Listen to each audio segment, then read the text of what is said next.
नमस्कार. लक्षवेधीमध्ये आपल्या सगळ्यांचं स्वागत. मी प्रसाद काथे. नवाब मलिकांच्या अटकेच्या नंतर आणखीही काही जणांवर ईडीच्या कारवाईची शक्यता सातत्यानं बोलून दाखवली जाते आणि यामुळे नवाब मलिकांच्या नंतर कोण असा प्रश्न उपस्थित होतोय. मुळात ही वेळ का आली याचा एकत्रित विचार मवियानं करण्याची गरज आहे. दुसऱ्या बाजूला नवाब मलिक यांच्या आधी अनिल देशमुख हे ईडीच्या ताब्यात आहेत, अटकेत आहेत. आत्ताच्या घडीला नवाब मलिक हा दुसरा राष्ट्रवादीचाच मंत्री हा ईडीच्या ताब्यात आहेत. राष्ट्रवादीचेच मंत्री एकापाठोपाठ एक का ईडीच्या कडून अटक केले जात आहेत आणि दुसऱ्या बाजूला ज्या पक्षाच्याकडे किंवा ज्या संपूर्ण सरकारकडे 170 आमदारांचं बळ आहे त्यांना सातत्यानं त्यांच्या मंत्र्यांवर होणारी कारवाई ही राजकीय अस्थिरतेची नांदी का वाटते. या प्रश्नांसह आजची लक्षवेधीची चर्चा. मलिकांच्या नंतर कोण?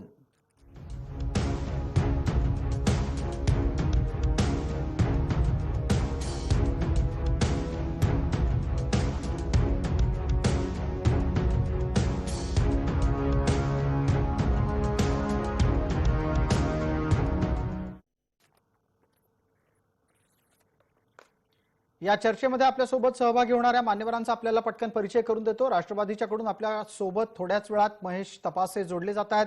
प्रवक्ता या नात्याने या चर्चेत ते आहेत. भारतीय जनता पार्टीच्या कडून आपल्या सोबत गणेश खंडकर आहेत. राजकीय विश्लेषक म्हणून दोन मंडळी आपल्या सोबत आहेत, संजयजी ठाकूर आणि सुशीलजी कुलकर्णी. सर्व मान्यवरांचं चर्चेमध्ये स्वागत. पटकन पहिला प्रश्न आत्ताच्या घडीला संजयजी ठाकूर यांना. संजयजी, ज्या पद्धतीने सांगितलं जातंय की मलिकांच्या नंतरही काही जणांचे नंबर आहेत, असं काय केलं गेलंय या सरकारच्या काळात की यांचे मंत्री एकापाठोपाठ एक इतक्या मोठ्या आणि चिंताजनक कारवाईला सामोरे जाण्यास पात्र ठरतायत? देखिए, ऐसा है कि अभी जिस तरह से यहाँ राजनीतिक स्थिति है महाराष्ट्र की, उस स्थिति में जिस तरह से किसी के ऊपर, अब यहाँ महाराष्ट्र सरकार की तरफ से भी एमएलए पे 307 के केस बनाए गए, कुछ एमएलए पे बनाए गए जो एमएलए वहां नहीं उपस्थित, उनके ऊपर 307 का शाही फेंकने के लिए केस बना दिया गया। दूसरी तरफ विरोधी पक्ष जो है इस महाविकास आघाड़ी के खिलाफ के जो लोग हैं, वो लोग लगातार दुनिया भर की बेनामी प्रॉपर्टीज और दूसरी चीजों की जानकारी एजेंसियों को दे रहे हैं। एजेंसियों को तो ये जानकारियां किसी भी ढंग से मिले उनको। अब तो मैंने अभी थोड़ी देर पहले आपके ब्रेक में किरीट सोमैया जी का ट्वीट पढ़ा है। किरीट सोमैया जी ने ट्वीट में कहा है अभी आगे भी एक सरकार के मंत्री का नाम लिया है कि अभी अगले हो। तो इसलिए ये तो एक देखने की स्थिति है कि जब इस तरह के कंप्लेंट हुई है, शायद वो कंप्लेंट करते रहते हैं, उनके पास कागज पत्र होते हैं, उनको कोई जानकारी होगी, इस आधार पे उन्होंने कहा होगा। लेकिन कुछ न कुछ जरूर है, क्योंकि मैंने पहले भी कहा है कि केंद्रीय एजेंसियां कुछ भी उठा के किसी के भी खिलाफ कर देती हैं, ऐसा होता नहीं है। अगर केंद्रीय एजेंसियां कार्रवाई कर रही हैं तो निश्चित तौर पर कुछ न कुछ तथ्य होगा। अब आगे जब वो इसकी पूरी तरह से इंक्वायरी करेंगे तो सामने जब चीजें आएंगी तब समझ में आएगा कि असल में आहे क्या. ठीक आहे. महेश तपासे जोडले गेलेले दिसत आहेत. महेश जी, आवाज येतोय? आपल्यासाठीचा पुढचा प्रश्न असणार आहे. हो, नमस्कार. नमस्कार. पटकन मुद्द्यावर येतो. किरीट सोमय्यांचं ताजं ट्विट सांगतंय की एका आणखीन मंत्र्यावर कारवाई होऊ घातलेली आहे. मुळात तुमच्या लेखी मलिकांच्या नंतर आणखी कुठल्या मंत्र्यावर कारवाई होऊ शकते? कारवाई होईल अशा प्रकारचं वर्तन कोणाचं आहे का?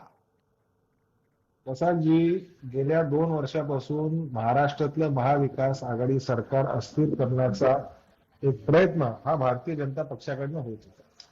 त्या प्रयत्नाला समर्थपणे उत्तर देण्याचं काम राष्ट्रवादी पक्षाचे नेते, प्रवक्ते आणि मुंबईचे महाराष्ट्राचे मंत्री नवाब मलिकांनी केला. त्याच्या आधीच काहीतरी कुणकुण लागली होती की नवाब मलिक अशा पद्धतीने हा डाव उधळून लावत असताना त्यांच्यावर काहीतरी कारवाई होईल अशा काही सुतोवाचही झाला. मध्यंतरी भारतीय जनता पार्टीच्या काही नेत्यांनी प्रेस कॉन्फरन्स घेतल्या आणि नवाब मलिकांनी मला तर 2-4 दिवसात आधी सांगितलेलं की माझ्या संदर्भामध्ये जर कुठल्याही तपास यंत्रणेला कशाही प्रकारचा जर तपास करायचा असेल तर ते करू शकतात आणि त्या तपासाला मी 100% पूर्ण सहकार्य करेन, ते नवाब मलिकांनी सांगितलं. आज सकाळी 4 वाजता तुमच्या घरी गेले, 6 वाजता. महेश जी, आपण हे स्पष्ट करू इच्छित आहात, सांगू इच्छित आहात वारंवार की अशा प्रकारच्या कारवाया, एका पाठोपाठ एक मंत्र्यांवर होणाऱ्या कारवाया हे सरकारच्या स्थिरतेच्या साठीचं संकट आहे. मला विचारायचं असं आहे की अटकेमध्ये राष्ट्रवादीचेच मंत्री कसे? असं आहे, अटकेमध्ये राष्ट्रवादीचे मंत्री कसं असं म्हणण्यापेक्षा की हे सरकार गुंफण्याचं काम हे राष्ट्रवादी काँग्रेस पक्षानेच केलं. त्याच्यामुळे भारतीय जनता पार्टीच्या गळ्यातला प्रमुख काटा जर कोण असेल तर राष्ट्रवादी काँग्रेस पार्टी आहे. त्याच्यामुळे राष्ट्रवादी काँग्रेस पार्टीला नामोहरम करणं, त्याचे जे बलस्थान आहे त्याच्यावर आघात करणं, त्यांना पब्लिकली ह्युमिलेट करायचा प्रयत्न करणं, मीडिया ट्रायल करणं हा प्रकार झाला. त्या ट्रायलला जर कन्व्हिक्शन होत असेल, त्या ट्रायलचं काहीतरी लिगल ज्युडिशियल आउटपुट निघत असेल तर जनता ही मान्य करेल की बाबा काहीतरी खरंच चुकलं होतं ना, भाजपच्या लोकांनी काहीतरी चांगलं काम केलं. ठीक आहे, म्हणजे परंतु थोडक्यात तसं आपल्याला होत असं नव्हतं. सांगायचं आहे की मवियामध्ये राष्ट्रवादी हा अत्यंत बलशाली पक्ष आहे. राष्ट्रवादीनं हे आघाडीची मोठ बांधण्याचं काम केलं म्हणून त्यांच्या विरोधात कारवाया होत आहेत. सुशील कुलकर्णींना या निमित्तानं पटकन बोलतं करतो. सुशील कुलकर्णी, पहिल्यांदा राष्ट्रवादीचेच मंत्री सातत्यानं का अडकत चाललेत या संदर्भातलं तुमचं विश्लेषण आणि मग माझा पुढचा प्रश्न. मुळात एक गोष्ट लक्षात घेणं आवश्यक आहे की आता राष्ट्रवादीचे प्रवक्ते देखील म्हणाले की हे अस्थिर करण्यासाठीचे प्रयत्न आहेत. आपण असं गृहीत धरूया की हे अस्थिर करण्यासाठीचे प्रयत्न आहेत.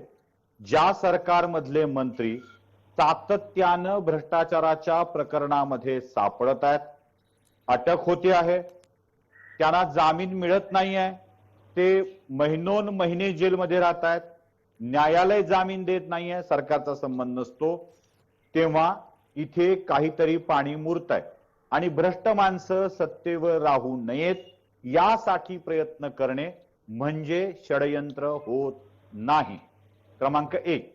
क्रमांक 2, राष्ट्रवादी काँग्रेसच्या नेत्यांनी शिवसेनेच्या सोबत घेऊन म्हणजे शिवसेनेची महत्वाकांक्षा ओळखून ज्या पद्धतीनं राज्यकारभार केला आहे त्या पद्धतीनं त्यांना अडकणं क्रमप्राप्त आहे.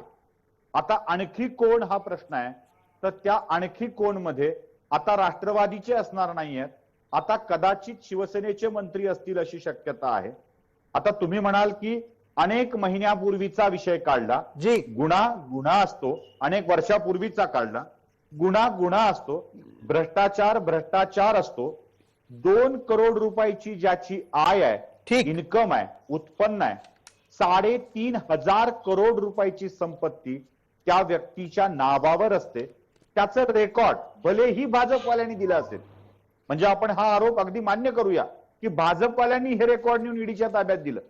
रेकॉर्ड कोण दिलंय? आता संजयजी सांगत होते माहिती कुठून मिळतेय यापेक्षा माहिती मिळते हे खूप तपास यंत्रणांच्या दृष्टीनं महत्वाची गोष्ट असते. भलेही भाजपवाल्यांनी दिली असेल, 3,500 करोड रुपयाच्या संपत्तीची माहिती दिलेली आहे आणि ज्यांच्याकडून विकत घेतली आहे ते सगळे गुन्हेगारी नव्हे, दहशतवादी पार्श्वभूमीचे आहेत. असं असल्यावर नवाब मलिकांना होणारी अटक ही स्वाभाविकच म्हणावी लागेल. यांनी अटक का केली असा कांगावा करण्याच्या ऐवजी ही अटक का झाली हे जरा स्पष्टीकरण देणं आवश्यक आहे. कारण जाळ असल्याशिवाय धूर निघत नाही. नवाब मलिकांचे भ्रष्ट लोकांशी, दहशतवादी लोकांशी असलेले संबंध, पवार साहेब सुद्धा म्हणाले होते की असे दाऊदशी संबंध जोडले जातात. उगाच कुणीही कोणाशी संबंध जोडत नसतं, कुठेतरी संबंध असतात म्हणूनच ते निघतात. आता विक्टीम याला एकच मिनिट सुशीलजी एकच मिनिट, हा एक अत्यंत महत्वाच्या वळणावर आपण चर्चा आणलीत. त्या निमित्तानं महेश तपास यांना उत्तर द्यायची संधी पण देतो, पण एक आणखीन महत्वाचं वक्तव्य आता चर्चेमध्ये सहभागी करतो. तुम्ही त्याच्यावर एक 30 सेकंदात पटकन प्रतिक्रिया द्यावी. असंही म्हटलं गेलं की मुस्लिम कार्यकर्ता असला की त्याचं नाव दाऊद बरोबर जोडलंच जातं. हे वक्तव्य करून नक्की चर्चा कुठल्या वळणावर न्यायची आहे? जर मुसलमान कार्यकर्ता आहे त्याचं नाव दाऊदशी जोडलं जातं, तर मग हिंदू कार्यकर्त्यांची नावं अरुण गवळीशी जोडली गेलेली मी तरी ऐकली नाहीयेत. 5 सेकंदात सांगतो. मराठी अमराठी मुद्द्यावर राष्ट्रवादीच्या हाती मुंबईत काही लागत नाही. पुढच्या 5 सेकंदात सांगतो, हिंदू मुस्लिम विषयावर राष्ट्रवादीच्या हाती काही लागत नाही, कारण तिथे सपा, एमआयएम आणि काँग्रेस हे 3 पक्ष बसलेले आहेत. दलित हा मुद्दा काढला तर तिथे ऑलरेडी बसपा आणि अन्य पक्ष जे दलितांचे रिपाईचे पक्ष आहेत, भारिप बहुजन आहेत, त्या पक्षाचा वाटा अधिक काँग्रेसचा वाटा अधिक आहे. अशा वेळी राष्ट्रवादी काँग्रेसला मुस्लिम हा कार्ड खेळून मुंबई मनपाच्या निवडणुकीमध्ये आपला एक समर्थ नेता उभा करायचा आहे. या नवाब मलिकांच्या अटकेला शहीदत्वाचा दर्जा देऊन, त्याला मुस्लिम या अँगल देऊन, मुस्लिम कार्ड खेळून मुंबई मनपाच्या निवडणुकीत मुस्लिम चेहरा म्हणून नवाब मलिकांना इंट्रोड्यूस करायचा आहे, हे स्पष्ट गणित दिसतं आहे. आहे. तुमची 30 मिनिट. जी, याच्यावरच्या चर्चेतला एक आणखीन मुद्दा पटकन महेश तपासेंच्या कडूनही समोर आला होता, त्याचं उत्तर भारतीय जनता पार्टीकडून लागेल. त्यानंतर बाकीच्या मुद्द्यांवर टप्प्याटप्प्याने इतर मान्यवर बोलतील. पटकन पहिला प्रश्न या चर्चेतल्या भागाचा गणेश खंडकर यांच्यासाठी. गणेश खंडकर, राष्ट्रवादीच्या मंत्र्यांवर, मवियाच्या मंत्र्यांवर होणाऱ्या कारवाया या सरकारच्या स्थैर्याला बाधा निर्माण करण्यासाठीच आहेत, हा आक्षेप आज नाही, हे सरकार जन्माला आल्या दिवसापासून आहे. मला गंमत या गोष्टीची वाटते की 170 आमदारांचं पाठबळ असलेल्या सरकारला रोज उठून आपल्या स्थैर्याची इतकी चिंता का वाटावी? बघा, असं आहे की हे सरकार ज्या पायावरती उभा आहे ना, तो पायाच मुळात ब्लॅकमेलिंगचा आहे. ज्या दिवशी हे सरकार अस्तित्वात आलं, शिवसेनेला मुख्यमंत्री पद दिलं, परंतु त्यामागे मग त्यांना मुख्यमंत्री पद देऊन होम असेल, फायनान्स असेल, हेल्थ असेल, सगळं काही राष्ट्रवादीने काढून घेतलं. शिवसेनेचा मुख्यमंत्री फक्त नावाला ठेवलाय. बघा, असं आहे की प्रसादजी, या महाराष्ट्रामध्ये आत्ताच्या या सरकारच्या काळात ज्या ज्या मंत्र्यांची प्रकरणं आली, संजय राठोड हे काय आम्ही आणलेलं नाही, ते भलतंच प्रकरण आहे. धनंजय मुंडे, अनिल देशमुख, आज नवाब मलिक, अजूनही 2-3 जणांची नावं येत आहेत. आणि तपासे साहेब, तुम्ही चर्चेमध्ये आहात. अहो, काल परवा ठाण्यामध्ये ज्यांच्याविषयी चर्चा सुरू आहे ना, ज्यांची आता प्रॉपर्टी आता कळेल तुम्हाला, त्यांना महापालिकेने कोट्यवधी रुपयांची करमाफी दिली. आणि मग अशा लोकांची जर प्रकरणं बाहेर निघाली, आता एक मिनिट गणेश खंडकर, या चर्चेत आपण एक संकेत दिलाय. आपण कोणाच्या विषयी बोलताय? गणेश खंडकर, ऐकायला माहितीये जी, माफी कोणाला दिली? सरनाईकांना दिली ना. आपल्याला सुचवायचं काय? याच्यातून पुढील कारवाईमध्ये मलिकांच्या नंतर सरनाईकांचा नंबर आहे असं सुचवायचं आहे? मला अजिबात तसं म्हणायचं नाही, अन्यथा महेश तपासे म्हणतील बघा भारतीय जनता पार्टीवाल्यांकडे ईडीची फाईल जाते. अहो, प्रकरण तुम्हीच रोज देताय, आम्ही नाही देत आहोत. मुंबई महापालिकेमध्ये करोडो रुपयाची टेंडर तुम्ही देताय ना. अहो, कसली तुम्ही चर्चा करायला तयार नाही. अहो, मुंबई महापालिकेत 1 करोड 2 करोड हे ठीक आहे, 50-100 कोटी रुपयांची टेंडर तुम्ही व्हिडिओ कॉन्फरन्सवरती चर्चा घेता. विरोधकांनी हात वर केला की त्यांना बोलायला संधी द्यायची नाही, टेंडर बिना चर्चा मंजूर करायची. आणि जर त्याच्यावर प्रश्न विचारले तर किरीट सोमय्यांचा तुम्ही जाहीरपणे उद्धार करणार. अहो, तुम्ही तुमच्या हाताने विहीर खोदताय ना. या मुद्द्यावर महेश तपासेंचं उत्तर लागेल. महेश तपासे, चुका करणारे अडचणीत येणार, याला पूरक अशी म्हण गणेश खंडकरांनी वापरली. स्वतःच्यासाठी विहीर खणली जातीये सत्ताधाऱ्यांकडून. प्रसादजी, मला गणेशराव, मला मगाशी जे कुलकर्णी साहेब बोलले त्याच्यावर बोलायचं आहे. ज्या प्रॉपर्टीच्या संदर्भामध्ये, ज्या डिलिंगच्या संदर्भातला जो आजचा विषय आहे, म्हणजे नवाब मलिकांच्या संदर्भातला, तो 2005 मध्ये झाला अशी आमची माहिती. 2014 पासून तो तुम्ही सरकारमध्ये होता.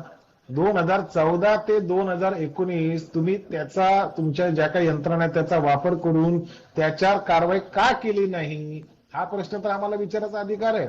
2019 मध्ये आम्ही सत्तेवर आलो. आता नवाब मलिक रोज कुठे ना कुठल्या विषयावर तुमच्याशी बोलत असतात, संवाद घालत असतात, फोन करत असतात. नाही, असू द्या ना, पण तुम्ही काय केलं? आता नागरिक म्हणून विचारतात, महाराष्ट्राची जनता विचारेल ना. जर नवाब मलिकाची प्रॉपर्टी 2005 ची खरेदीची होती तर 14 ते 19 तुम्ही काय गप्प होता, हा प्रश्न मला सांगा. याच्यावर 2019 याच्यावर पटकन गणेश खंडकर उत्तर द्या. गणेश खंडकर, याच्यावर पटकन उत्तर द्या. मला चर्चेला पुढे न्यायचंय. संजयजी ठाकूर यांना त्यानंतर बोलता करणार आहे. होय, आमचं सरकार होतं. होय, आमचं सरकार होतं. आज दिल्लीमध्ये आमचं सरकार आहे. या विषयासंदर्भात तेव्हा पण होतं 2014 ते 19. तेव्हा नवाब मलिकांवर माझं वाक्य नीट ऐका तपासे साहेब, माझं वाक्य नीट ऐका. होय, तेव्हाही आमचं सरकार होतं. आज आमचं दिल्लीत सरकार आहे, महाराष्ट्रात नाहीये. माझं वाक्य नीट तुम्ही समजून घ्या. पण आम्ही आरोप केल्यानंतर त्यांनी स्वतः कबुली दिली ना. त्यांना कोणी सांगितलं होतं कबुली द्यायला? चूक केली, त्याचा पेपर एव्हिडन्स सापडल्यानंतर त्यांनी का नाही सांगितलं की पूर्ण माझ्यावरती आरोप चुकीचे आहेत, हे माझ्याकडे पेपर्स आहेत? का नाही नवाब मलिकांनी सांगितलं? आणि दुसरी बाब, ही कारवाई कधी झाली आहे? जी, दाऊद इब्राहिम कासकरच्या कुटुंबियांना पकडल्यानंतर. हे लक्षात घ्या. ईडीला वाटलं म्हणून कोणालाही उचलता येत नाही. आणि आज हे स्पष्ट करू इच्छितो तपासे साहेब, तुम्ही आमच्यावर आरोप करत असताना आम्ही राजकारणात आहोत, आम्ही जर चुकीचं ठीक. करत असू आणि उद्या पुढे न्यायालयात गेलं, उद्या आमची चौकशी होईल याची आम्हाला कल्पना आहे. पण आम्ही पटकन त्या मुद्द्याला बाबतीत निर्धार करतो. पटकन मुद्द्याला पुढे नेतो. संजय ठाकूर आपल्या सोबत आहेत. संजयजी, या निमित्तानं एक आणखीन मुद्दा असा उपस्थित करतो, तो असा आहे की जुने आरोप आहेत, जुन्या आरोपांची इतक्या उशिरा का कारवाईसाठी तो मुद्दा हातामध्ये घ्यावा, अशा प्रकारचा बचाव असू शकतो का? नहीं नहीं, देखिए ऐसा गणेश खटकर जी भी बोल रहे थे, अभी जो ईडी की रिमांड एप्लीकेशन है उसमें यही कहा गया है कि इकबाल कास्कर की अरेस्ट के बाद उससे संबंधित विषयों पे जो पूछताछ हुई है उसमें मंत्री ने कोऑपरेट नहीं किया है, इसलिए गिरफ्तार किया गया है. एक चीज. दूसरी चीज, एजन्सीना प्रश्न पडत नाही कोण काय करतोय. जेव्हा कंप्लेंट झाली त्याबद्दल आणि भारतीय जनता पक्षाचे लीडर लोकांनी कंप्लेंट करून त्याच्याबद्दल काही पुरावे दिले, महाराष्ट्राचे पूर्व मुख्यमंत्री जो सध्याचे नेता विरोधी पक्ष आहेत त्यांनी स्वतःच्या प्रेस कॉन्फरन्स मध्ये हे सांगितलं होतं की नवाब मलिकांचा अंडरवर्ल्डचा कनेक्शन आणि त्या कनेक्शनचे पुरावे आम्ही एजन्सीला पण देऊ आणि राष्ट्रवादी पक्षाच्या नेत्यांना पण देऊ. तर जेव्हा हे पुरावे दिले गेले आणि कंप्लेंट केले गेले त्यानंतर आता ईडीने त्याची कारवाई सुरुवात केली आहे आणि म्हणून त्यांच्या लक्षात आलं असेल की असं झालंय. म्हणून हे बघा, कधी म्हणजे आज मी आणि कुणाला माहित नाही म्हणून मी निर्दोष आहे तसं होत नाही. जेव्हा प्रशासनिक अधिकाऱ्यांना किंवा एजन्सींना हे समजेल की संजय ठाकूरांनी किंवा प्रसाद काटेंनी असा गुन्हा केला होता, तेव्हापासून इन्क्वायरी सुरू होईल आणि त्याच्यानंतर जे काही तथ्य भेटेल त्याच्यावर आधारित कारवाई होईल आणि तेच सुरुवात आहे आता सध्या. जी, मग याच निमित्तानं महेश तपासे, आपल्यासाठीचा पुढचा परत एक प्रश्न असा की आणखी काही मंत्री कचाट्यात असतील, तपास यंत्रणांच्याकडून त्यांच्यावरही कारवाई होऊ शकते, ही भीती आपल्याला वाटते का? मला अजिबात भीती वाटत नाही कुठल्याही गोष्टीच्या संदर्भात, कारण सत्य काय कधी कुणाला समोरून फार काळ दडू शकत नाही. तुम्ही जर आरोप केलेले खरे असतील तर ते समोर येतील, पण ते खोटे असतील त्याचे बिल फुटणारच नाही. आज आमचा दावा आहे की जे आरोप झाले ते सूडबुद्धीने झाले. ते आरोप महाराष्ट्रात तुम्ही सरकार बनवू शकले नाही म्हणून झाले. ते आरोप शिवसेना जो तुमचा मित्रपक्ष 30 वर्षाचा होता तो तुम्हाला सोडून गेला आणि त्यांनी त्या ठिकाणी आमच्यासोबत संगनमत केलं, त्याच्यामुळे हे झालं. म्हणजे कालही मी बघत होतो चंद्रकांत दादांची स्टेटमेंट, त्याच्यामध्ये ते वक्तव्य करत होते, संजय राऊत साहेबांबद्दल बोलले, मुख्यमंत्र्यांना काही अधिकार नाही दिले वगैरे वगैरे वगैरे असे काय बोलत होते.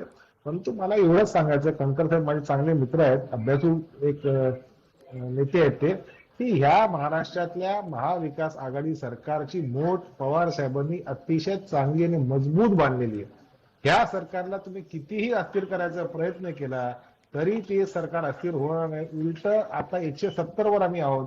पुढच्या 2024च्या जेव्हा निवडणुका होतील तेव्हाचा आकडा तुम्ही बघा. महेशजी बोलता 2024चा आकडा उच्चारताना थोडा वेळ अडखळलात आपण, आपल्याला काही वेगळं सांगायचं होतं?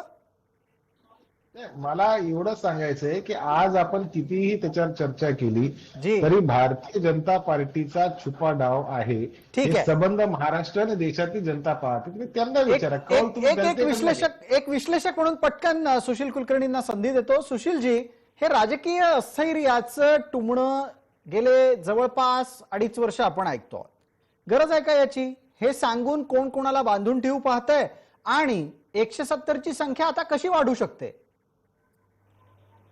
आत्ताच्या निवडणुकीत म्हणजे आत्ता झालेल्या निवडणुकीतली 170ची संख्या वाढणं तर जरा कठीण आहे. राजकीय अस्थैर्य आणि सरकार पडतंय हा एकमेव मुद्दा असा आहे जो तिन्ही पक्षाच्या सत्ता आवश्यक असलेल्या लोकांना, मी खरं तर सत्तातूर हा शब्द वापरणार होतो, पण सत्ता आवश्यक असलेल्या लोकांना बांधून ठेवण्यासाठी पुरेसा आहे.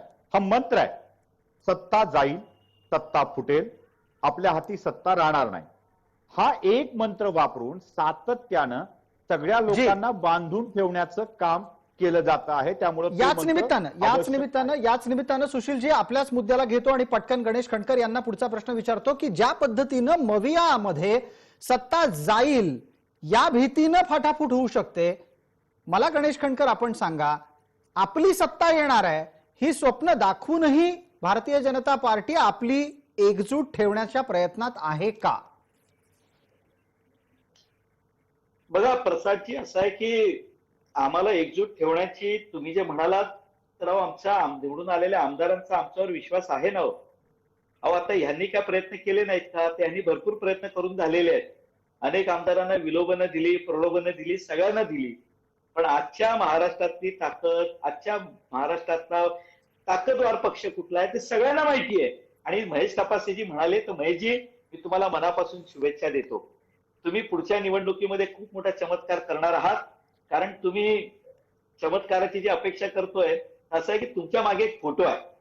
तर मला राजकीय विश्लेषक म्हणून मी कार्यकर्ता आहे, बरोबर असलेल्या लोकांना कसा धक्का द्यायचा हे पुरोरमध्ये असल्यापासून आम्ही पाहत आलेलो आहोत ना. गणेश कणकरांना जे सुचवायचंय त्यावर एकदा पटकन संजयजी ठाकूर यांना बोलतं करतो. संजयजी, राष्ट्रवादीला शिवसेनेच्या जोरावर आपलं बळ वाढवायचं आहे हे शिवसेनेला कळेल त्यावेळेला मवियाची मोठ आणि मवियाची बोट डुलायला लागेल का, बुडायला लागेल का? ही काँग्रेस पक्षासाठी एक सूचना आहे की पुढच्या निवडणुकीत राष्ट्रवादी आणि शिवसेना सोबत जाऊन इलेक्शन लढतील आणि काँग्रेसला सोडतील, हे तर नक्कीच आहे. आणि कोण वाढणार आणि कोण कमी येण्याचा नंतरचा प्रश्न आहे. पण एक गोष्ट नक्की आहे की या सरकार जी बसली आहे मवियाची 3 पक्षांची युती करून, ती सरकार महाराष्ट्रातील जनताने नक्कीच देवेंद्र फडणवीसांना मुख्यमंत्री करण्याकरिता मॅन्डेट दिली. या लोकांना सोडून गटजोड करून आता त्याच्या स्वतःची सत्ता स्थापन केलेली आहे, ही गोष्ट पण खरी आहे. पण लोकांमध्ये खूप अस्वस्थता आहे. माझ्या मते जी पुढच्या निवडणुकीत कदाचित ते तिघे मिळूनही 100 पर्यंत पोहोचतील की नाही त्याच्याबद्दल मला शंका आहे. प्रसादजी, गणेशजी पटकन आज आत्मविश्वासानं पुन्हा एकदा सांगतो, या महाराष्ट्रातलं सरकार पाडण्याचं काम इमान इतबारे पहिल्यांदा काँग्रेसच करणार आहे. हे मी पुन्हा सांगतो तुम्हाला. महेश तपासेंना ही भविष्यवाणी पटतीये का आणि ते न व्हावं याच्यासाठी आणखीन काही मंत्र्यांचा बळी द्यायला मविया तयार आहे का? महेशजी, महाराष्ट्रातली भाजपची सत्ता 2019 मध्ये गेली म्हणून काही नेत्यांना त्यांच्या रात्रीवर झोप लागत नाही. आणि माझे काही मित्र आहेत गणेशरावांसारखे, ज्यांना दिवसा डोळ्यात स्वप्न पडतात. मनापासून अगदी गणेशराव तुम्ही हसल्या म्हणून कौतुक करतो तुमचं. परंतु हरकत नाही, राजकीय विश्लेषक म्हणून, राजकीय प्रवक्ता म्हणून आपापल्या पक्षाची बाजू मांडायचं आपलं काम आहे. महाराष्ट्रातली जनता उघड्या डोळ्यांनी हे सगळं पाहत आहे. आणि फक्त महेशजी वेळ मर्यादेमध्ये उत्तर संपवायचंय म्हणून परत एक उपप्रश्न जो राहिला तो विचारतो. सत्ता टिकवून ठेवण्यासाठी आणखी काही मंत्र्यांचा बळी द्यायला मविया तयार आहे का? सत्ता टिकवून ठेवण्यासाठी मंत्र्यांचा बळी म्हणण्यापेक्षा कायदेशीर बाबती असतात काही. आता समजा आता कोणाला अटक झाली, त्याच्यामध्ये सीबीआयची इन्क्वायरी आली, ईडीची इन्क्वायरी लागली, यांनी जाणून बुजून त्याच्या मागे जर लावली आणि कन्व्हिक्शन किंवा ऍक्विटल, हे ऐकून घ्या माझा, कन्व्हिक्शन किंवा ऍक्विटल हा एक कायद्याचा लॉंग रन प्रोसेस आहे. तोपर्यंत तुम्ही मीडियामध्ये आमची टोपी उडवणार हे आम्हाला माहिती आहे. परंतु घटनेचा, भारतीय राज्यघटनेचा सन्मान ठेवून आमच्या नेत्यांनी, म्हणजे अनिल देशमुख असतील किंवा इतर कोण असतील, यांनी देखील राजीनामा देण्याची भूमिका ठेवलेली आहे. मग आता नवाब मलिकांच्या राजीनाम्याच्या बाबतीतली मवियाची भूमिका कधी स्पष्ट होईल? काय झालं? नवाब मलिकांच्या राजीनाम्याच्या बाबतीतली भूमिका कधी स्पष्ट होईल? मलिकांच्या संदर्भात राजीनामा त्यांचा घ्या असं मला वाटतं दुपारीच भारतीय जनता पार्टीचं शिष्टमंडळ राजभवनकडे रवाना झालं होतं असं मी ऐकलंय, मला माहिती नाही. परंतु त्याच्या संदर्भात राजीनामा द्यायचा काय द्यायचा उद्या कोर्टामध्ये दाखल झाल्यानंतर, आता त्यांना आज अरेस्ट केली, आता त्याच्यानंतर काय कोर्ट मध्ये चार्जेस दाखल होतील त्याच्यानंतर घेऊ ना. महाराष्ट्रातल्या जनतेचा स्वाभिमान हा महाविकास आघाडी सरकार साबूत ठेवेल. ठीक आहे, ही आता चर्चा स्वाभिमानाच्या दिशेनं पुढे चालली आहे. आपल्याला वेळ मर्यादा असल्यानं थांबावं लागतंय. गणेशजी माफ करा, अगदी वेळ मर्यादा संपली आहे. आपल्याला मी परत एकदा निश्चित कधी ना कधी संधी देतोच. तुर्तास आपण सर्व मान्यवर या चर्चेमध्ये सहभागी झालात त्याबद्दल आपले मनपूर्वक आभार. लक्षवेधीच्या या चर्चेमध्ये तुर्तास इतकंच. सर्व प्रेक्षकांना जय महाराष्ट्र.